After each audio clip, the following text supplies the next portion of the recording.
I came across an ESPN article that ranked all 32 rosters in the NFL and then gave some breakdowns and analysis for all 32 teams. So I want to share what their findings were with you, and I'll give you my thoughts and analysis along the way. Welcome on into the Broncos Breakdown by Chat Sports. Matthew Peterson here. Starting things off by going through the ranking for all 32 teams so you guys can see where they have the Broncos roster ranked. Then we'll look at their analysis for the biggest strength, the biggest weakness for Denver's roster, and finally, their projected starting lineup for the team because it has some surprising names on it. But let's start with the roster rankings. They've got the 49ers at the top, which I actually don't disagree with. I know the Chiefs have Patrick Mahomes, but I think pound for pound, the 49ers roster is better. It just goes to show how important the quarterback position is when the playoffs roll around. Ravens at 3, okay. Jets at 4 is way too high. Just going to pause right there and go, that is way too high for the New York Jets. The Cowboys, Bengals, Lions follow suit afterwards. They got the Texans, the Bills. I think the Eagles are on a little bit of a low end. Buffalo seems a little bit high, but they have Josh Allen, so whatever. Dolphins at 11, followed by the Browns, the Packers, the Rams, the Jags. No real qualms with any of those teams in those spots. Seattle at 16 definitely feels high. They've had some good draft picks lately, no doubt, but I don't think they have the 16th best roster. Bears at 17, followed by the Steelers, the Falcons, and then the Saints. If they're not 18, 19, 20, they're not far off from that spot. Colts at 21 also feels a little bit high, although they were super good last year with a backup QB, so maybe that is appropriate. The Bucs, by the way, being the third team in their own division, and they won the division last year and brought back everyone, it just goes to show ESPN has no faith in Tampa. The Vikings at 23, I can kind of get behind that, actually. Chargers at 24, I do agree with. Titans at 25, Raiders at 26, and if you notice, I have yet to say your Denver Broncos. That's because they don't come around until 31, behind the Patriots, Cardinals, Panthers, Commanders, then Denver, and finally, in dead last, the New York Giants. I'll just say right now, the Denver Broncos do not have the 31st best roster in the NFL. There are some holes on this roster. There are some depth concerns, but no, I am not subscribing to the idea that the Broncos have only the second worst roster in the National Football League. That seems a major overreaction from ESPN. Sure, they have some questions at the quarterback spot, but no, there are some really good players on this roster. On the offensive line, you've got Patrick Surtain for crying out loud. You're bringing back a wide receiver with 10 touchdowns last season. You've got some good edge pieces up front. Jonathan Cooper, Nik Bonitto, both over 8 sacks a season ago. Baron Browning's a great contributor and a starter too. I'm not going to buy the idea that the Broncos have the 31st ranked roster in the NFL. Hard pass. If I had to rank them, I'd put them in this order towards the back end. I think the Commanders did a good job in free agency and in the draft. I'll put them at 25. I've got the Broncos at 26. Even though the Cardinals have a much more surefire thing at quarterback in Kyler Murray, I think the Broncos' overall roster is much well-rounded compared to Arizona's. I put the Raiders at 28. I'm just not a believer, like I am every single year, in the Raiders. The Titans fall in at 29 ahead of the Panthers, then the Giants, and I've got the Patriots last. Have you guys looked at the New England Patriots roster? There is one or two recognizable names, and then there's a whole bunch of who? Never heard of him before. I think the Patriots have the worst roster in the NFL right now. Now, do you guys think the Broncos have a bottom 3 roster? I do not at all. I'm not going to stand here and try and sell you guys on the Broncos being a top 10 roster in the NFL, but no, they are not 31st. They are much closer to 25th. And even though that's not a great jump from 31, it is something. And to be in the 30s in the NFL rankings for anything, it's very sad to see. Let's just be honest. So, no, I'll put them at 25, 26, somewhere in that range. Definitely not at 31. Now, here's what they had to say for the Broncos roster breakdown. Starting with the biggest strength for Denver, they put the offensive line, which when I read that, I thought, I guess I wouldn't have thought of that. But then you start to look at the rest of the roster and you go, you know what? It actually may end up being their best overall unit because you've got guys like Garett Bolles, a top 10, 20 tackle last year, top 20 tackle last year. Quinn Meinerz, a top 5 guard last year. Mike McGlinchey, even in a down year, was still one of the better players at his position. Ben Powers, 30th out of 79 qualifying guards. you've got a big question mark at center between Sam Mustipher and a couple other guys. But to me, I think this is probably their strongest unit altogether. Biggest weakness, they put safety.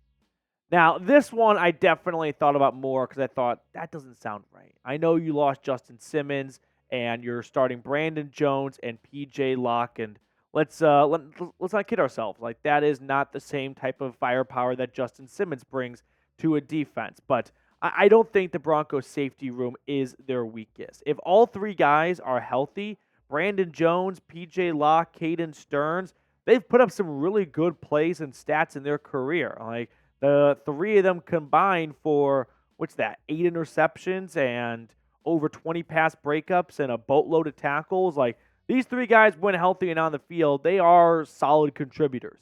I would argue that tight end is the biggest weakness on this Broncos roster.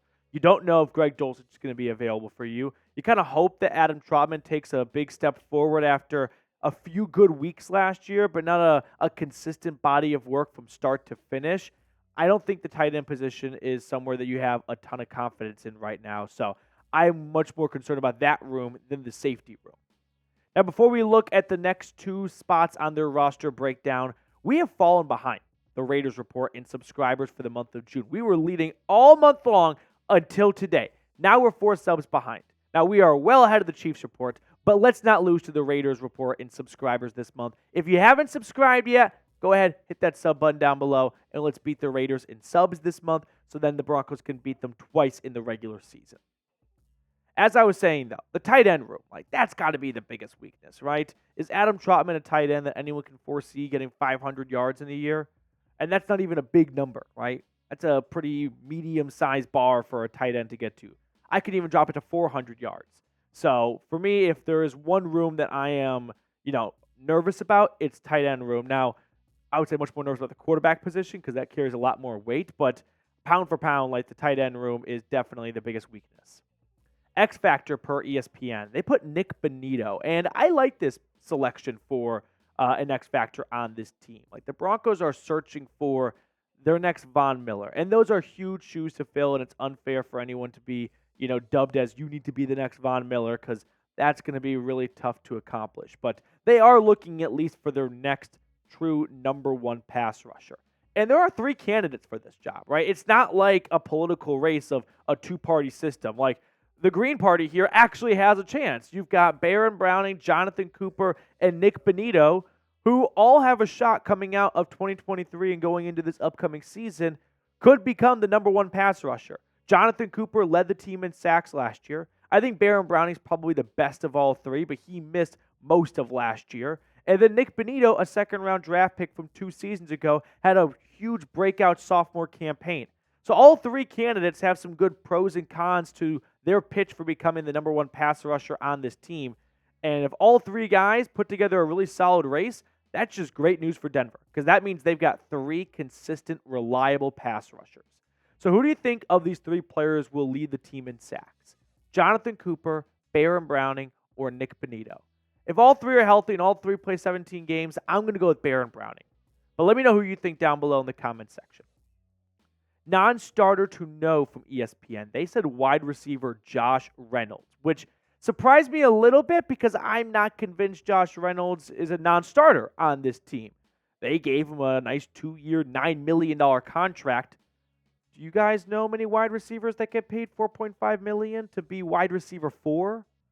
I don't. I think there are starting expectations in line for Josh Reynolds after that contract. The last couple of years, bouncing around a little bit, but most recently with the Lions, 608 yards, 5 touchdowns, 40 grabs, 64 targets. Josh Reynolds has put together some pretty solid years altogether. I mean, he's never really blossomed into being a number 1 or a number 2, but they're not paying him to be. They're paying him $4.5 million for 600 yards, which last year they got about 700-ish yards from Jerry Jeudy, and that would have ranged him a bill of $17 million this year. So, dollar for dollar, it's not a bad trade-off. But Josh Reynolds, as a non-starter to know, if he doesn't start, sure, that's a good pick. But I'm somewhat inclined to believe that there are starting expectations for him this upcoming season. Now, let's check out ESPN's starting lineup for the Broncos. it's pretty chalk offensively. They got Bo Nix, which I'm not going to argue with. I think Jarrett Stidham has a better chance than people outside of Denver realize, but whatever. Javonte Williams, yes. Courtland Sutton, Marvin Mims, and Tim Patrick. I would love to see Tim Patrick start for this team. I need to see him play healthy football for a stretch first. They have Adam Trautman at tight end. The offensive line is somewhat what you expect. Garett Bolles, Ben Powers. Then a bit of a debate with Sam Mustipher at center, Quinn Meinerz, and Mike McGlinchey. So the Broncos have, if you don't know, 3 centers competing for the starting job. There's the veteran, Sam Mustipher, who's got 52 career games under his belt, handful of starts for the Chicago Bears, more than a handful, 2 seasons worth of starts. Then there's Luke Wattenberg, who has played in 23 games, primarily all on special teams, 129 career snaps. And then last year's 7th-round pick from Oregon, Alex Forsyth, who has yet to step on the field in an NFL regular season game. So the Broncos are likely rooting for one of these 2 guys, the cheap homegrown guy, to win this job and be under contract for a few more years. But in case one of these 2 guys or both these guys do not look to be the part of a starting center in the league, they do have a plan B in Sam Mustipher. And that plan B may very well become plan A, because putting all of your eggs in a 5th and a 7th round draft pick basket is a bit of a dicey plan. So they got Mustipher, who I'm not advocating for. He was not a very good starter for the Chicago Bears to be this team's starter, but he may be the next best option if none of these 2 guys right here step up to the plate. Now on to the defense now. They got Zach Allen, DJ Jones, John Franklin Myers. Completely agree with all 3 of these positions here.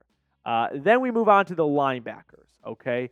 Jonathan Cooper, Baron Browning, I think are likely your 2 starting outside linebackers. You could make a case for Nik Bonitto, but over who? Cooper had more sacks than Bonitto did last year. And I think Baron Browning is the best of all 3. He unfortunately just missed the first third of the season coming off an off-season knee surgery. Linebackers, Alex Singleton and Cody Barton. Some people might put Jonas Griffith in this spot. I'm putting Cody Barton as well. Now, when you look at the cornerbacks, Patrick Surtain, Levi Wallace, Jaquan McMillan. I agree with all 3 of these. The argument could be made for like Riley Moss over Levi Wallace, but for now, I think it's going to go to the veteran Levi Wallace. Safeties, I do have a disagreement with. Brandon Jones signed a 3-year, $20 million contract. He is absolutely going to start for this team. Caden Stearns, if you have been a longtime viewer of the channel, you know I am the czar and the president of the Caden Stearns fan club.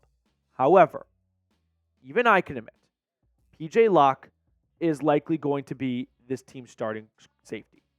1, he took over when Kareem Jackson was in and out of the starting lineup last year, which doesn't say a whole lot just because Caden Stearns was injured after week 1 for the entire 2023 season. So we never really got to know for sure who would have been that first safety off the bench if Caden Stearns was healthy last year. But I think PJ Locke is this team's starting safety. They re-signed him, and he looked good last year. Like, that's more importantly why I think he's a starting safety for this team.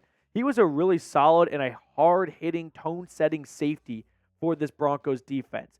And based on them keep re-signing Kareem Jackson year after year, and we know Sean Payton loves defensive players that are going to hit hard, I think PJ Locke is a much better fit for this defense. Now, I love Caden Stearns as a player. When he's had the opportunity to step on the field, he's been super productive.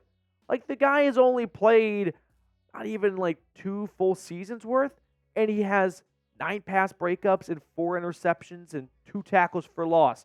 But unfortunately, I think Caden Stearns has to show this coaching staff he can be reliable, he can be available for this team, and I don't think they're going to toss him out there just to have, unfortunately, see another injury pop up when they may have a little bit more confidence in Brandon Jones and PJ Locke. So I believe PJ Locke will be this team's starting safety week 1, and Caden Stearns will be the 3rd safety on the roster.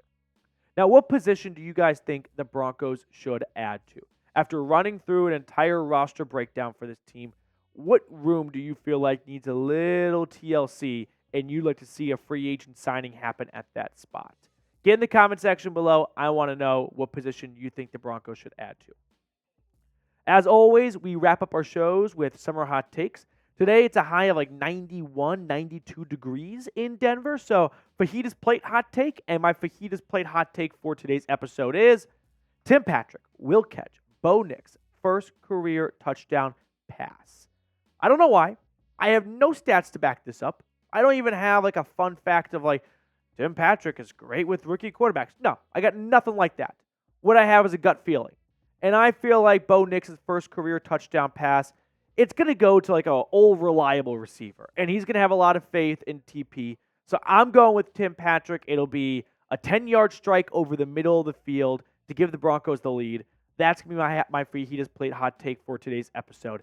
Tim Patrick, putting this out in the world, speaking it into existence, will catch Bo Nix' first career touchdown pass.